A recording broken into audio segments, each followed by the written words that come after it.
Saiyan Salamander here, and welcome to the finale of my Ash's Pokémon Journeys team wish list. We've already talked about every region from Kanto to Kalos, so in this video we're going to wrap things up with the Alola region list. Some of you may be thinking, but gosh Salem, why haven't you made a Galar list yet? Why isn't that the finale? And the reason behind it is, I hate Galar. I just really don't like Gen 8, which is why I'm really happy that the animated season decided to go back to all of the previous regions instead of just focusing on Galar. There genuinely aren't even 6 Pokemon that I like from the region that I could put on a list. Like, I'd want Ash to catch a Corviknight or a PxlStephen, but yeah, other than them, there's a few Pokemon that I think are okay, but nothing really I'd want Ash to catch. So yeah, now you know why we're saying Alola to the series after this video. So let's cease the introductions and kick things off with my number 6 pick. So for whatever reason, the one time Ash never caught a water-type Pokemon was in the Sun and Moon series, which took place in a region completely surrounded by water. Ash still hasn't caught one in Journeys either, but since it's still ongoing, he still could catch one at some point, so let's leave that one for now. It also just so happens that the one starter Pokemon Ash never caught from this region was the water-type starter evolution line, Poplio. Most likely because it was Ash's friend Lana's signature Pokemon. Which is why we're starting things off with the soloist Pokemon, Primarina. Other than the 2 reasons I've already mentioned before even introducing the Pokemon, let's talk about Primarina's Water Fairy typing. Ash hasn't caught a Water-type Pokemon since Froakie in X and Y, and unless you count Mime, Ash has never caught a Fairy-type either. So I think it's one of the perfect type combinations for Ash to catch this time around. Primarina is really a true Water-type Pokemon, which we've never seen from Ash. All his previous ones like Oshawott and Weasel still move really well on land, and not just water, though Primarina doesn't look like it can move on land too well.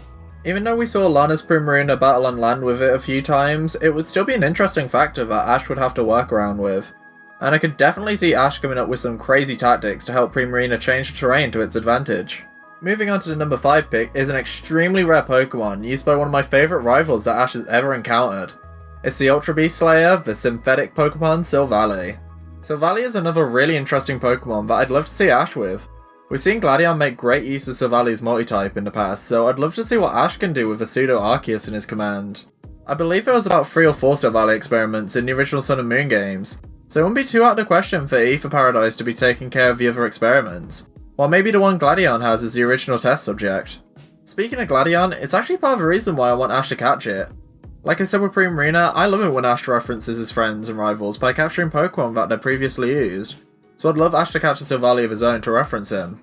After everything that Ash has done for the Aether Foundation as an Aether Guardian, I'm sure they wouldn't mind him looking after a Silvally.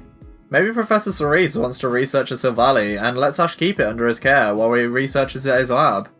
For number 4 on the list, I'll be talking about 2 of Gladion's signature Pokemon in a row. This is a Pokemon that Ash already has, but I would totally be down for him to catch another one in a different form. I'm talking about a wolf Pokemon, Lycanroc. This time I'm talking about his Midnight form. Back before Dusk Lycanroc was announced, I figured Ash would probably get the Midday form to parallel Gladion's Midnight form. But since I prefer Midnight Lycanroc, I was still really hoping that Ash would evolve Rockruff into it.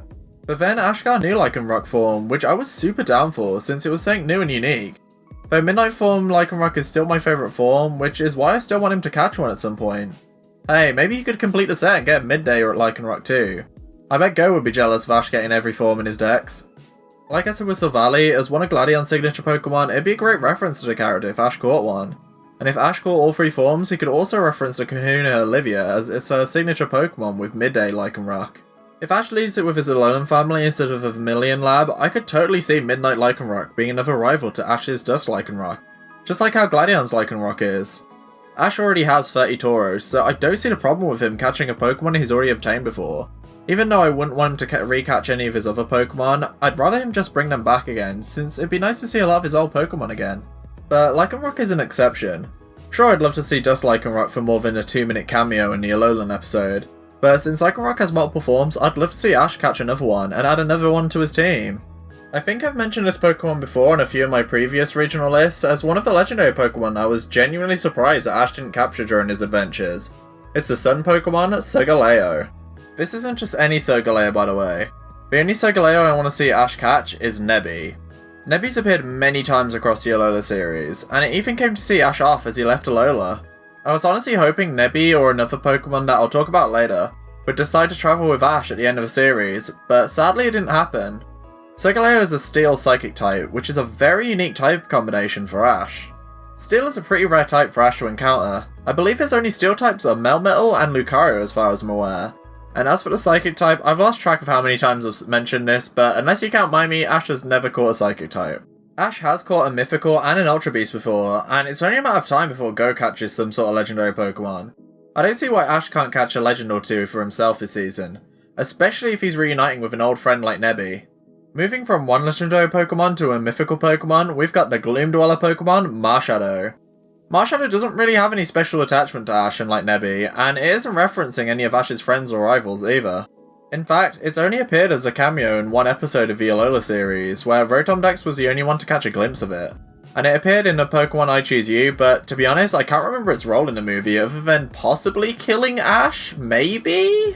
Marshadow is my absolute favourite Ghost-type Pokemon though. And even though Ash already has Gengar, Lucario, and Farfetch'd for Ghost and Fighting types, I don't care. If I can see this adorable Shadow Bean get some more spotlight in the anime, I'm 100% for it. I'm recording this video a couple weeks in advance, but by the time this video goes up, Lucario is possibly evolved by now. So maybe Marshadow could potentially be Ash's new passion project. Maybe Gengar could teach it how to use its tricky Ghost-type movements, while Lucario and Farfetch'd can teach it some powerful Fighting-type moves. Honestly, it almost took the number 1 spot based on how much I like Marshadow alone. And it defo reaches my top 10, maybe even my top 5 favourite Pokemon of all time. Though this next legendary just managed to scrape by and steal the number 1 slot from this time around. So back when I was talking about Nebby, I mentioned another Pokemon I thought that Ash might catch at the end of the Sun and Moon series. And thinking about it, I'm kinda surprised it and Nebby didn't pop by to say hi while Ash was in Alola again. The number 1 spot of the season finale goes to the Guardian of Melemele Island, the land spirit Pokemon Tapu Koko. Kinda like Meloetta, I get why it didn't travel around with Ash, it has Guardian duties to attend to. And I think the farewell battle between Ash and Kukui was an incredible way to end off their rivalry. But I still think it'd be cool as hell to see Ash battle alongside Tapu Koko instead of always battling against it. Just because Ash already has Pikachu, I never got why people say that Ash can't catch another electric type Pokemon and keep Pikachu on the team with it. People used to say he couldn't catch legendaries and mythicals, and now take a look at Ash's Alolan team. Like I mentioned with Primarina, Ash has never caught a fairy type before, not including Mime. And since Ash hasn't yet caught an electric type besides Pikachu, I think it'd be a great type combination for Ash to catch.